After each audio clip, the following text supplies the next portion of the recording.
Tea கடை kitchen சொந்தங்களுக்கு வணக்கம். இன்றைக்கி நம்ம என்ன ரெடி பண்ண போகிறோம் அப்படின்னா, திருவாதிரை ஸ்பெஷல் திருவாதிரை களி எப்படி செய்யலாம் அப்படின்னு தான் பார்க்க போகிறோம்.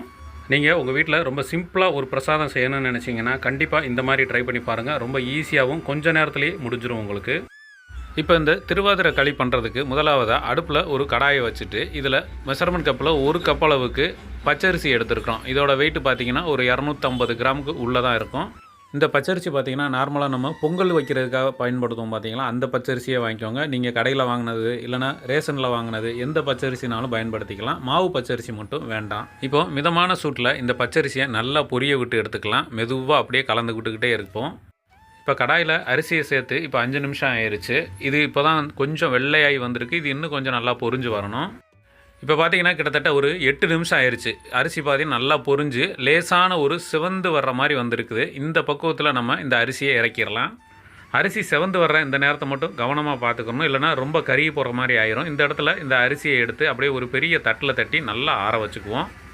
இப்போ அடுத்ததாக அதே கடாயில் ஒரே ஒரு டேபிள் ஸ்பூன் அளவுக்கு மட்டும் பாசி பருப்பு எடுத்துருக்குறோம். பாசி பருப்பு எடுத்து லேசாக ஒரு தடவை கழுவிட்டு இந்த கடாயில் சேர்த்துருக்கோம். சேர்த்துட்டு மெதுவாக அப்படியே கலந்து விட்டுக்கலாம். நீங்கள் பாசிப்பருப்பு சேர்த்து பண்ணணுன்னாலும் பண்ணலாம். அப்படி இல்லைனா வெறும் அரிசியை மட்டும் வறுத்துட்டு கூட பண்ணலாம், நல்லா தான் இருக்கும். பாசிப்பருப்பு கடாயில் சேர்த்து ஒரு 3 நிமிஷம் ஆச்சு. இந்தளவுக்கு வறுபட்டு வந்தால் போதும். இந்த இடத்துல இந்த பருப்பை எடுத்து இன்னொரு பவுலில் சேர்த்து நல்லா ஆற வச்சுக்குவோம். இப்போ முதலாவதாக நம்ம வறுத்து ஆற வச்ச பச்சரிசி நல்லா ஆறிடுச்சு. அதை ஒரு பெரிய மிக்சி ஜாரில் சேர்த்துக்குருவோம். சேர்த்துட்டு அது கூடவே பாசிப்பருப்பும் நல்லா ஆறிடுச்சு. இது ரெண்டையும் உள்ளே சேர்த்து நல்லா குறப்பாக அரைச்சி எடுத்துக்கிறோம். ஒரு ரவை பதத்துக்கு இருக்கணும். இந்த அரிசி அரைக்கும் போது ரொம்ப குருணையாக இருந்துடாமல் ஓரளவுக்கு ரவை பதத்துக்கும் கம்மியாக இருந்தால் கூட பரவாயில்ல. ஆனால் ரொம்ப மாவாகவும் ஆயிடக்கூடாது. அதனால் இந்த பக்குவத்துக்கு இதை அரைச்சி எடுத்துக்கிடுவோம். அரைச்சி எடுத்ததை தனியாக வச்சிடலாம். அடுத்ததாக இந்த கடாயில் ஒரு 2 டீஸ்பூன் அளவுக்கு மட்டும் நெய் சேர்த்துக்குருவோம். இது ஒரு 50 mlக்கு உள்ளே தான் இருக்கும். சேர்த்துட்டு நெய் நல்லா உருகின உடனே அதில் ஒரு 25 கிராம் அளவுக்கு முந்திரி பருப்பு சேர்த்துருக்குறோம். இந்த முந்திரி பருப்பை மட்டும் லேசாக பொன்னிறமாக வர அளவுக்கு வறுத்து அப்படியே எடுத்துக்கலாம். மீடியம் ஃப்ளேமில் ஒரு 1 நிமிஷத்துலேயே நமக்கு இந்த அளவுக்கு பொன்னிறமாக வந்துருச்சு. இப்போ இந்த இடத்துல இந்த பருப்புகளை மட்டும் வெளியே எடுத்துடலாம். அந்த நெய் அந்த கடாயிலேயே இருக்கட்டும்.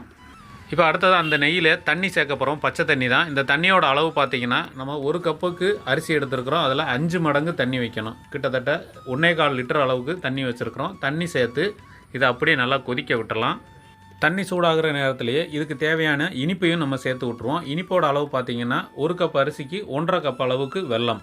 அந்த வெல்லத்தையும் சேர்த்து இதில் நல்லா கலந்து விட்டுடலாம். வெல்லம் நமக்கு நல்லா கரைஞ்சி இந்த தண்ணியும் நல்லா கொதிச்சு வரட்டும். இப்போ ஒரு 2-3 நிமிஷத்துலேயே தண்ணி நல்லா சலசலன்னு கொதிச்சு வர ஆரம்பிச்சிருச்சு. இந்த இடத்துல அடுப்பை லோ ஃப்ளேமில் வச்சுட்டு நம்ம அரைச்சி வச்சுருக்கிற அந்த அரிசி மாவு தூளை அப்படியே மெதுவாக சேர்த்துக்கிட்டே கலந்து விட ஆரம்பிச்சிடலாம். அந்த மாவை சேர்க்கும் போது கொஞ்சம் கொஞ்சமாக சேர்த்துக்கிட்டு அப்படியே கலந்து விட்டுக்கிட்டே இருக்கணும். இல்லை அப்படின்னா கட்டிப்பட ஆரம்பிச்சிடும். ஒருவேளை கட்டிப்பட்டாலும் ஒன்றும் பிரச்சனை இல்லை. நம்ம தொடர்ந்து கிண்டும் போது அந்த கட்டி எல்லாமே உடஞ்சிரும். நம்ம அரைச்சி வச்ச மாவு மொத்தத்தையும் உள்ளே சேர்த்தாச்சு. சேர்த்துட்டு தொடர்ந்து அப்படியே கிண்டி விட்டுகிட்டே இருக்கணும். அந்த சூடான தண்ணியிலேயே அந்த மாவு நல்லா வெந்து வரணும். கட்டிகளும் அதுக்குள்ளே உடைய ஆரம்பிச்சிடும். இப்போ மாவு சேர்த்து கிட்டத்தட்ட 4 நிமிஷம் ஆயிடுச்சு. இந்தளவுக்கு திக்காகி வெந்து வந்துக்கிட்டு இருக்குது. இப்போ விடாமல் நம்ம தொடர்ந்து கிண்டிக்கிட்டே இருக்கிறோம். இப்போ அடுத்ததாக இந்த இடத்துல ஒரு 2 டீஸ்பூன் அளவுக்கு மறுபடியும் நெய் சேர்த்துக்கலாம். நெய் சேர்த்துட்டு தொடர்ந்து நம்ம அப்படியே கிண்டி விட ஆரம்பிச்சிடலாம். நெய் சேர்த்து கிண்டும் போது அந்த களியே பார்த்திங்கன்னா நமக்கு கிட்டத்தட்ட ஒரு அல்வா பதத்துக்கு வரும். அந்தளவுக்கு நம்ம விடாமல் அப்படியே கலந்து விட்டுக்கிட்டே இருப்போம். நம்ம சேர்த்த நெய் எல்லாமே நல்லா உள்வாங்கி வெந்துக்கிட்டு இருக்குது. இந்த இடத்துல ஒரே ஒரு டீஸ்பூன் அளவுக்கு மட்டும் ஏலக்காய் பொடி சேர்த்துக்கிறோம். இந்த ஏலக்காய் தூளில் நாங்கள் ஏற்கனவே சாதிக்காயும் சேர்த்து அரைச்சி வச்சுருக்குறோம். நீங்கள் வீட்டில் ஏலக்காய் பொடி அடிச்சிங்கன்னா கண்டிப்பாக சாதிக்காய் கொஞ்சமாக சேர்த்து அரைச்சி வச்சுக்கோங்க, மணமாக இருக்கும். இப்போ அடுத்ததாக மறுபடியும் ஒரே ஒரு டீஸ்பூன் அளவுக்கு நெய் சேர்த்து திரும்பவும் கலந்து விட ஆரம்பிச்சிடலாம். சூடான தண்ணியில் அந்த அரிசி மாவு சேர்த்து நம்ம கலந்து விட ஆரம்பித்து கிட்டத்தட்ட 8 நிமிஷம் ஆயிடுச்சு. இப்போ விடாமல் கிண்டிக்கிட்டே இருக்கிறோம். இன்னும் கொஞ்சம் நேரத்தில் நமக்கு இது தயாராகிரும். இப்போ நமக்கு 10 நிமிஷம் ஆயிடுச்சு. இப்போ இந்த இடத்துல கடைசியாக ஒரே ஒரு டீஸ்பூன் அளவுக்கு மட்டும் நெய் சேர்த்து ஒரு வாட்டி கலந்து விட்டுறலாம்.